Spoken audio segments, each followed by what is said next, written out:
Hey everybody, so welcome to the Church Communications Podcast. I am Katie and with me is my host Daryl, and tonight we are brought to you by Tidely. Tidely exists to help the local church thrive by providing mobile giving and church engagement apps that connect with people on the go. But what we're super excited about is the church app platform that they created to help you engage with your church. The Tidely Church app enables members to take interactive sermon notes, listen to messages on the go, access small group material, check the prayer list, engage with your church in real time, and give, and much more. You can go to churchcommunications.com/free app. Again, that is churchcommunications.com/free app to check out this amazing offer. You can get a church app free for 1 whole year, which is really cool, right?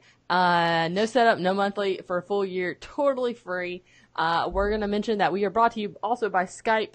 This call is brought to you on Skype. And now on with the podcast. Hey, Daryl. What's up, Katie? How are you doing? I am, a little stressed because I haven't packed yet. I was going to pack. Oh. And I got really carried away with trying to make my camera work for tonight, and it didn't work because it kept dying. So I was like, let's just pray about it, and maybe next time we'll bring you. No, Skype is not a sponsor, Kenny. They make you mention that the call is brought to you by Skype, or else you will be sued, and so we don't want that in our lives. Every 15 minutes we got to mention it. Oh, so. Yes. We do. Yeah, I agree on the stress out. I just put both my kids down, and then I realized as we started the podcast, I forgot to hit record the audio. So while you were doing the ad, I'm scrambling to record my audio. Oh yeah, I know. I forgot to do that too. So I'll also do that. Yes. So it's so much fun to be together. I feel like it's been a while because I was out last week. So catch me up on what happened last week. Last week, we tried out that brand new smashing social network everybody else has been talking about. I believe the name is Vero. Is that how you say it? Is it Vero? Vero. And in a matter of, it was great because I refused to sign up for it because I thought it was shady. And Seth Muse had tried to sign up for it, couldn't sign up for it. I have no idea if Seth actually even got on it. But I think which is funny because in the single week that we talked about the app, I think the buzz for the social network completely died because I haven't had a single person talk to me about it. Yeah. So, you know what? All that may have been for nothing. Twitter unveiled Twitter bookmarks, which lets you bookmark a post. That way you don't have to like it.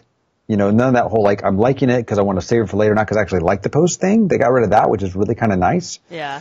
So, there's a big thumbs up from them from solving that problem. So those are the big highlights from last week, and Seth did a great job, and we appreciate him for jumping in and filling in at the last minute. Seth is the best, right? He is definitely the best. We appreciate him so much. Yeah. Yep. So let's dive into some news, Katie. Dive into some sweet news. Let's slow jam the news. That would be awesome, right? That would be fantastic. Slow jam the news together. Yes. Okay, so tonight we're talking about Facebook a lot, which is normal for us because we have a lot of feelings about Facebook. We do. We're on Facebook right now. We're crazy about it. We love it. We hate it. Can't live without it. So Facebook is testing a new option which enables brands to mass send promotions via Messenger. Yep. So tell me about that. Yeah, so it looks like what they're doing is if you've had anybody who has ever engaged your brand in some sort of messenger-based conversation, that you'll be able to group those people together and send out some sort of mass message to them. Right. So think of it like a mass email, but it's ManyChat is already doing that, right? I think so. I think there's other ways to do that. ManyChat and ChatFuel are already doing that through their bots, but it costs money, of course. Yes. And now Facebook is essentially just rolling out for free. Of course, it says self-serve sponsored messaging tool, so I'm guessing that means that you would have to pay Facebook in order to do it. I would assume, but maybe not. I don't know. That's a great question. I would assume you're gonna have to pay them. Yeah. So either way, you're going to pay someone, ManyChat or Facebook. Yes. Yeah. I can see them locking them out of it though, and saying, "Oh, you can't use, you have to schedule it." And I don't know. I'm intrigued. I think they would run it like an ad. I think they run it they run it through their ad manager platform is what they would do, and then I think so. And in fact, I want to say, and we'll post a we'll post a link in the show notes. It looks like, yeah, so it looks like what to do is they call it a broadcast. And I think TechCrunch has some of the actual, and it looks like, actually, you know what? It looks a lot like the ad manager. It's like, it's called create a broadcast, and you go and select the image title, and then you preview what the message is going to look like, and then you can blast it out. I don't see where you're selecting. Oh, you do. I see customer audience. So the buttons and all that kind of stuff, call to action. So it looks like you can do that all within inside there. So I mean, I don't know, Katie, do you think, is Messenger too much of a personal one-to-one platform that this is a little bit invasive? Will people be like, no, I think it's really kind of cool, actually. I think it's going to be really good. I feel like the next generation, especially, is getting away from the news feeds, just scroll life, right, you know? Right. And so I feel like anything where you can actually get it to them directly, where you can tell that they've, you know what I'm saying? Like, yeah, I'm with you. There's a little more one-on-one is good. And so I think it's going to be good. I've got several companies right now that Facebook message me, and I'm not crazy about all of them, to be 100% honest. Like, I'm like, how did I even, like, I messaged you one time to ask you to, like, repaint some furniture for me, and now I'm suddenly on your message list. Oh, wow, okay. That's happened before to me, and I was like, I didn't really subscribe, so I don't really know how to get out of this. But interesting. But, like, there are some things that are super helpful, like when Facebook business messages me and says, hey, do you want to learn more about ads, or do you want to learn more about how you can make your ads better or something? I don't know. Sometimes that's helpful. Yeah. So I guess it just depends. CV Outreach uses Messenger bots a lot, and I tend to enjoy theirs. But otherwise, I don't know. I guess it just depends. I think for coming from your church, though, it's almost like a text, right? So I think that would be cool.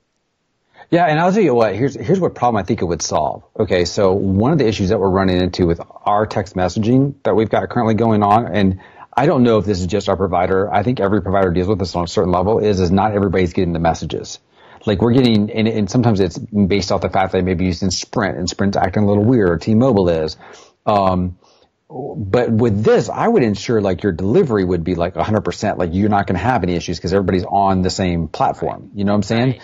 And plus, then I would turn around and have, I'm guessing they're going to give you some sort of open rate, like they read it, and obviously a click-through rate, which you could sort of do the click-through rate on texting, but you couldn't get the open rate, obviously. I imagine the open rate, too, would be much, much higher on Facebook Messenger than on email. So I am intrigued to see, and Kenny wants you to read the chat. I'm reading the chat, Kenny. I am reading the chat. And yes, Kenny, I will be getting on my Peloton bike after this for a ride. Kenny has a lot of feelings about Peloton bikes now, but I do, and I have one, and so we should totally ask if they will sponsor our podcast while you ride your bike. If they do that and give me their new treadmill, it's done deal. We can work it out. Okay. We can work a deal out. We'll definitely podcast doing that. Okay, so Facebook is now trying out voice clips for status updates. Yes, that is going to be interesting. Oh, by the way, can you tell DJ I said hey? So the voice clips. So it looks like status updates, they're going to let you be able to do them via voice. So and did you see the new list thing too that some people have? What's that? Oh, like some people can just make a list. Like it's just like a nicer looking like blog type list thing that you can do now on Facebook. I've seen a couple of people do it, not a ton of people.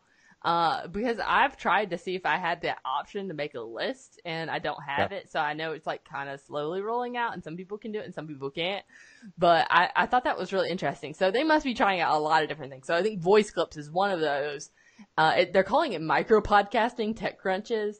I don't know if it's that. I don't know, like, if people would, follow and subscribe to my personal profile to listen to me talk, just voice. I don't know. Like, I feel like it's a little weird because I download, you know what I'm saying? Like, I download it so I can listen to it later in the car so I don't have to stream. So, I don't know. Well, you know what, though? Wait, you bring up a point, though. Like, if they were able to create an audio-based only feed that if I'm in the car and I can get audio... to friends? Listen to all your friends' status updates, would you not kind of dig that a little bit? I don't know. I would if I could subscribe to certain friends who are like really good storytellers. You just want to listen to me talk about stuff. No, we do that at work every day. I don't want to do that in the morning commutes. You just can't wait to listen to me talk about tacos. But if I had friends who But if I had friends who I've got a couple friends who are really good storytellers, and if I knew 2 or 3 times a week they would drop a status update that's maybe 4 minutes long, and it's a hilarious story about their I've got kid. some stories. But would you not subscribe to that? Because I think I would. I mean, maybe. I feel like I do that in Instagram stories already, so I don't know how the just audio fits into that. I don't know. Yeah. I enjoy the video aspect of Instagram stories a lot. I don't know. We'll see. Yeah. We'll see. Maybe if it's we'll just see. I don't know. I mean, I know Voxer, that app Voxer is huge, right? A lot of people use it and they really love it. I've never been into it. I never had a group of friends that loved it. But there are definitely people out there who are super crazy about it. But when we use Voxer, at church, we use it for mission trips. Right. Actually, they're about to start using WhatsApp. Me and Jamie been really? that for a while. Yeah. Shout out. Yeah, I know. I know my wife takes a group of kids to Chicago. She takes about, an army, 150 kids in Chicago. All the leaders use Voxer. That's how they communicate back and forth between each other, which I think is pretty interesting. Yeah. So I'll be curious how this plays out. I don't know. I don't know. Well, okay. We'll see. Well, let's roll on to the next story. Katie picked this story out. This one's a fun one. Katie, you take this one. Will robot take our children's jobs? Isn't that the most ominous, sounding thing you've ever read? It's the most fantastic line. I think you New York Times. I always hate to. This is from the New York Times, and I'm almost out of articles because I've read the same article so many times. But it's just talking about how AI eventually it could end up being a better surgeon and a better doctor than a human in maybe the next 20 to 40 years. Right. And so it could be, and so will there be a need for specific, radiologists apparently and stuff.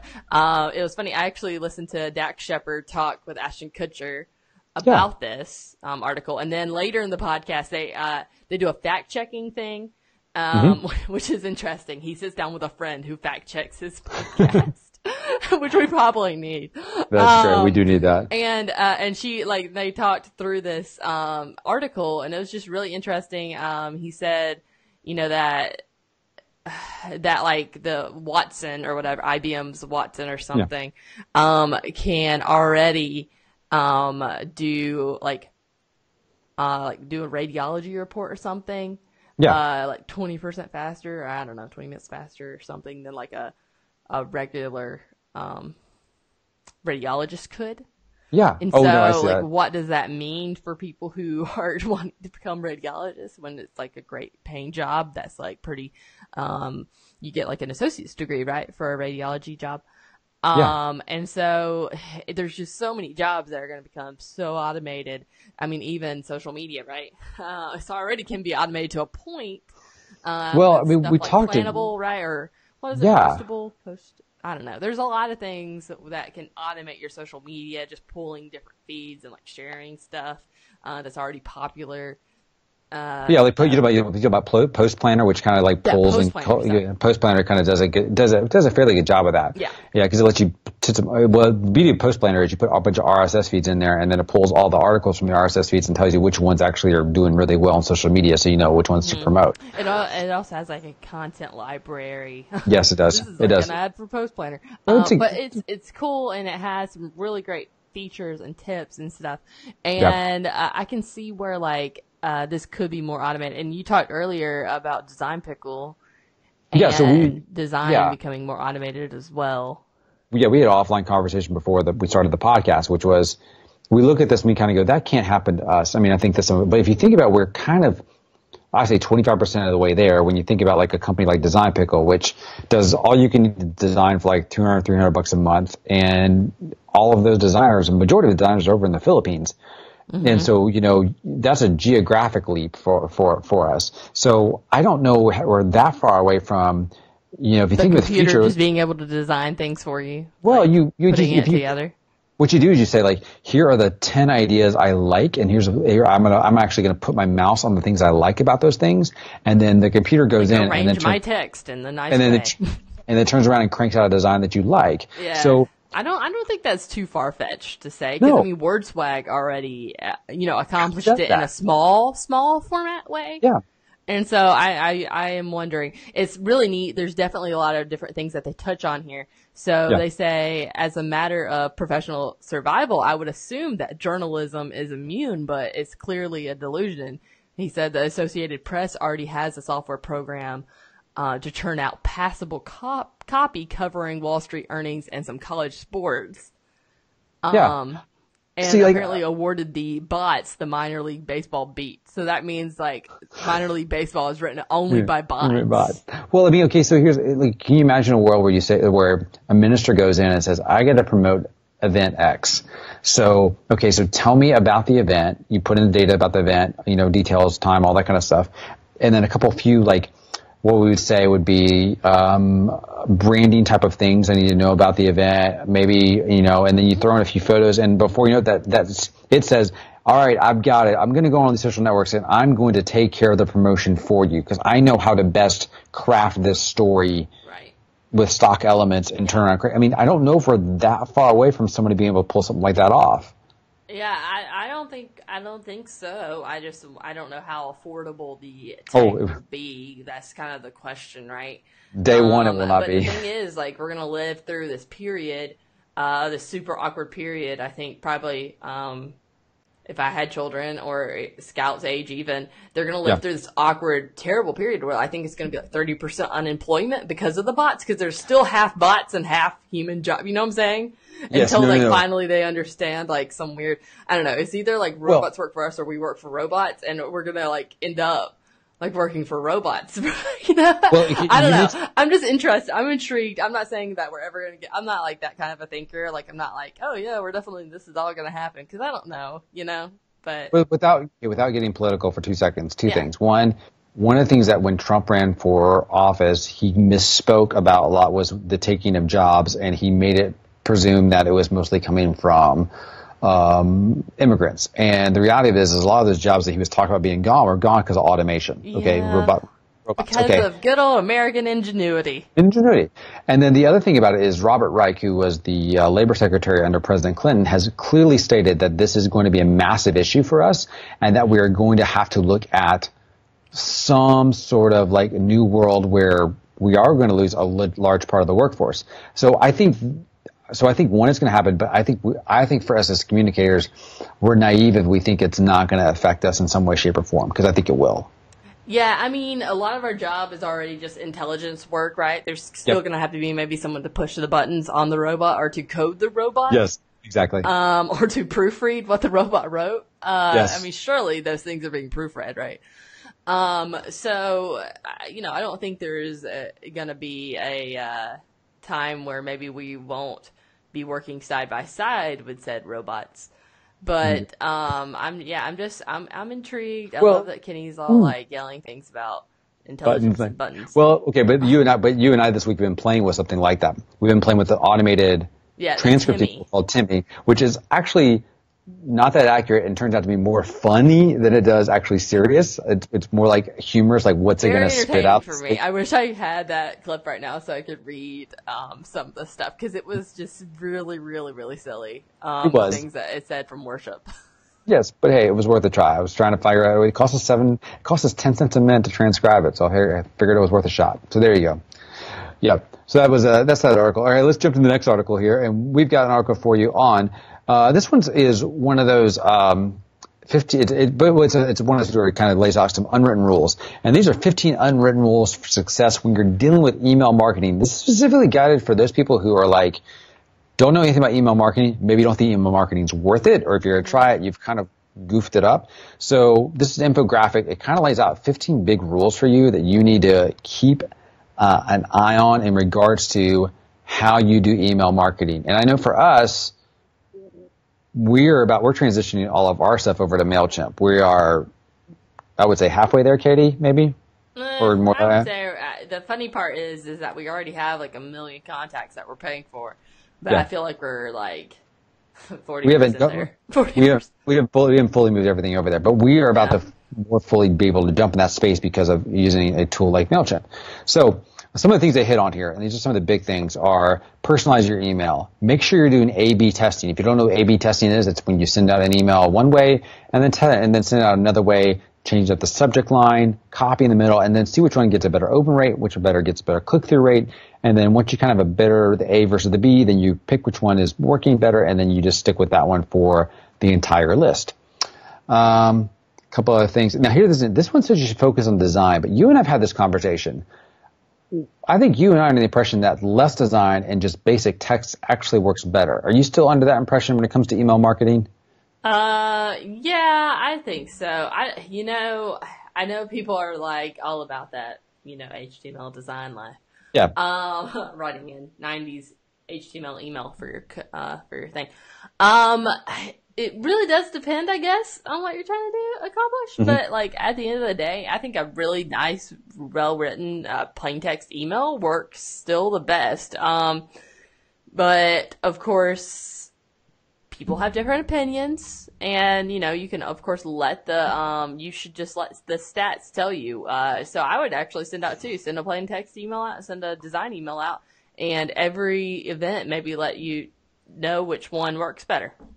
Yeah, I think Kenny's in there saying never use templates. I agree. I actually agree with Kenny. I would tell you, Noah Kagan.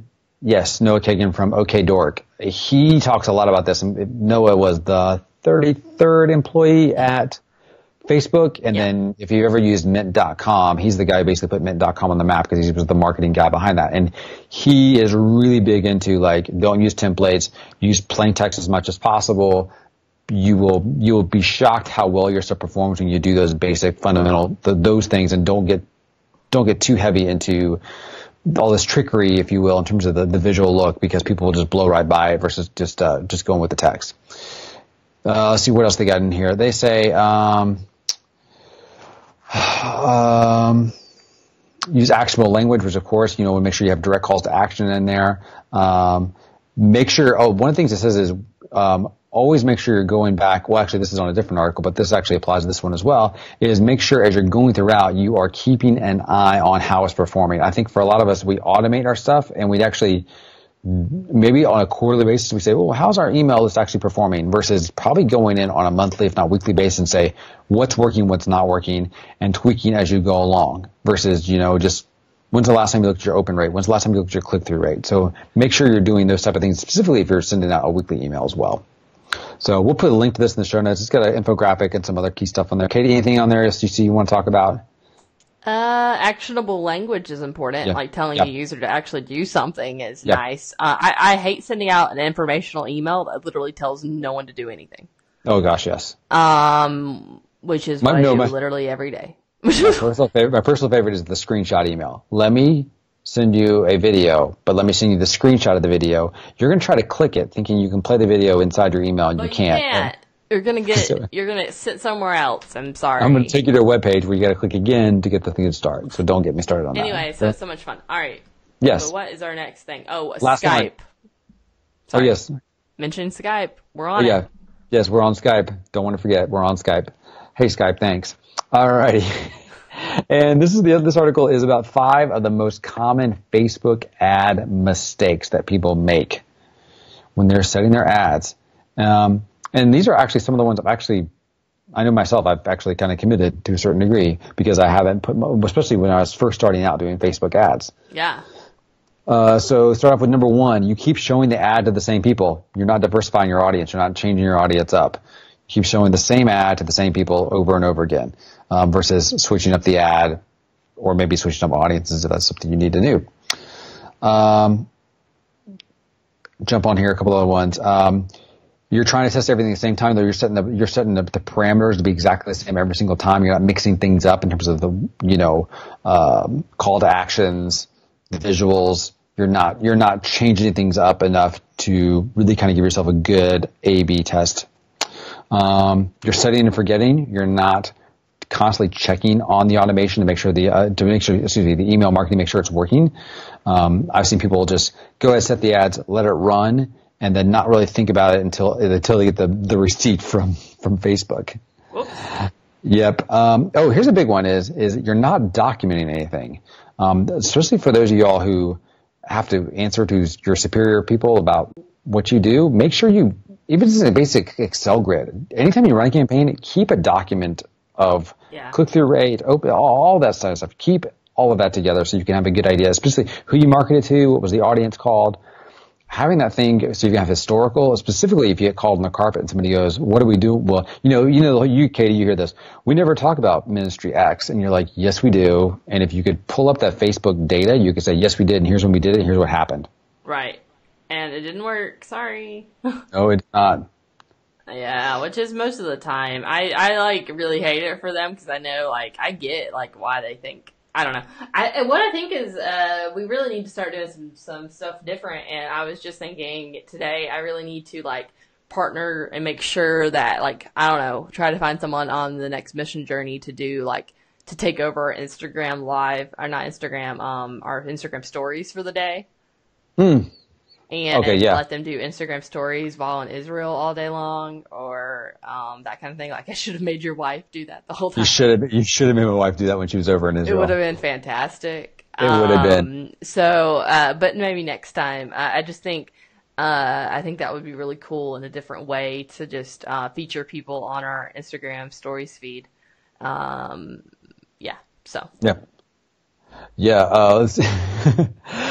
but Kenny's asking, by the way, for those of you who don't know, we actually never really talk about this. We're actually using Ecamm. Kenny was asking, what kind of software do you use to pull off the video part of the podcast? Yeah. We use Ecamm to do that. And so we tried BeLive. BeLive was fine, but Ecamm flows a whole lot better. Really, it's more versatile. Yep. It has a lot more options. The only problem is it can also be a fickle person. And so, our tool. And, but so is BeLive, honestly. None of these things are super great. I'm waiting for Facebook to finally just release a desktop version. Like, it's not that hard, Facebook. We need it. Well, come on. Didn't we try to use the actual it's not a Facebook, it's the tool that Facebook uses. It's called Blue Jeans. Didn't we try that? Yeah. And Blue Jeans, they use it for meetings. Like Facebook uses it for meetings, but I don't know if they necessarily use it for streaming live. Oh, okay. Like they use it for meeting with me. But so did you just name drop that Facebook's met with you, Katie? Did you just do that? Facebook meets with me. It's odd. I don't understand it. They are watching us at all times. They kind of are. They found out that I like them a lot. Probably because I'm on there 7 hours a day. Yes, yeah, that is true. That is true. So, Katie, you want to tell us about something coming up in April? Do you want to tell us about something special? April 19th to 20th. You should join us for the Big Idea Conference. The Big Idea Conference is a conference for church communicators, and you're one. I'm one. Let's go. Yes. So there's tacos. There's going to be a taco bar. $49. And right now we're going to promote Kenny since he's watching this podcast. And if you use the discount code Kenny, you can save yourself $25. That's Kenny, all caps, Kenny. You get, not just Kenny, but anybody who uses that code will get $25 off the ticket price. So we're going to have breakouts going everything from how to create a branding guide, crisis management, developing a PR plan, how to do Instagram stories well. We're going to cover everything from print, video, how do you do video on the cheap? How do you construct this story visually on video? We're gonna cover the video medium, the print medium, and the digital medium. We're gonna have staff from Facebook there. We're going to have people from Fishhook Marketing Company. It's going to be there. It's going to be a wide variety of stuff there. So if you're a person, it's so much fun. Also, it's going to be in Nashville, Tennessee. You know what you can't get anywhere else? Nashville. That's what you can't get. Exactly. And the other thing, I got my Love Your Neighbor Project 615 shirt on, so you might could get one of those if you come to this conference. I don't know. We'll pray about it. If you're a jack of all trades, which a lot of you who are listening are, you are the person who's in charge of all of those things. This is a conference designed for somebody who's really in charge of all of that, not just the digital, but you're in charge of all of those things. This is a conference we designed to help you kind of walk away with a toolkit to kind of help you further your career. And by the way, we just added a breakout. Well, we're going to add a breakout. We're thinking about, I'm adding more than one breakout, but at least we're going to have one. We may do some career counseling for those of you who are looking for it. And you're thinking career counseling, but we have this wonderful person on our staff who's I've already asked her to, and she's totally in. So she does personality profile tests, and she will walk you through your personality profile and tell you whether or not you're actually in the job you're supposed to be in, which she has been huge for our team. She is amazing. It's so crazy. So at Brentwood Baptist, we have a personality coach on staff. Yeah. right? Yeah, we And do. like her whole job is to figure out why you're not working well with other people or why you are working well or even like help you with relationship advice. Like, I don't know if dating this person's the right idea or something because do our personalities work? Like, that's her job for like not just our staff, but for our members as well. Yeah. And so she coaches people through all these really, really cool things. And she's amazing. And literally, like, if I could be anyone in the world, I would want to be Michelle Dyer. Yeah. Like, I think she knows that too. She like loves me, but I really just want to be Michelle Dyer when I grow up. So she's amazing because here's the deal is like anytime our team is not getting along, I say go talk to Michelle. Yeah, right. And Michelle's not a counselor. That's like the funny part. Like we have counselors actually on staff too. But Michelle's just like a really awesome person. And so we're hoping and we're excited and we need to like really actually book her. But I think like it'll be really cool just to have, someone to do maybe a breakout session on, finding your you. I don't know, you know, like finding like who you are and what God's created you to do. And are you doing what you're good at? And are you doing where you're supposed to be? I don't know what God called you to do. So we got 20 different breakouts. We're going to have 4 big main sessions. We're going to have a taco bar. We're also going to have a Genius Bar. The Genius Bar is going to be staffed by church communication professionals designed to help you figure out whatever church communication problem you're dealing with. So think of like going to the Apple Genius Bar, but it's the Communications Genius Bar. Yeah, and it's apparently going to have a ton of LED lights on it.